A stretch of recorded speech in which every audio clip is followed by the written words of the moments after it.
আগামীকাল সকাল 9টা থেকে 12টা অবধি সহস্র কণ্ঠে গীতা পাঠ।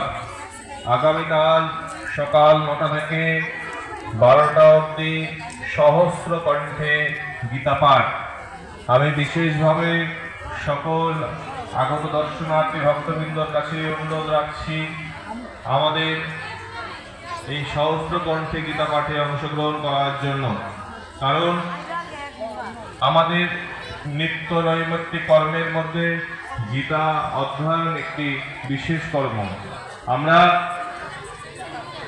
গীতা আমাদের সনাতন ধর্মের প্রধান গ্রন্থ এবং ভগবান শ্রীকৃষ্ণের মুখাশ্রিত এমন কথা শুধু এই সনাতন ধর্ম বলে নয়, সমস্ত মানব জাতির জন্য তিনি এই কথা বলেছেন এবং তিনি সমস্ত মানব জাতির কল্যাণার্থে এই কথাগুলো রেখে গেছেন, যাতে তাদের আধ্যাত্মিক, আত্মিক, সাংসারিক সব দিক থেকে তারা আনন্দিতভাবে এই মনুষ্য জন্মকে অতিবাহিত করতে পারে।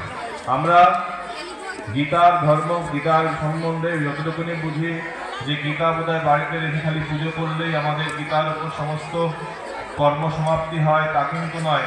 গীতা যদি আমরা না পড়লাম, গীতা বাড়ি রেখে পুজো করে কোনো লাভ নেই।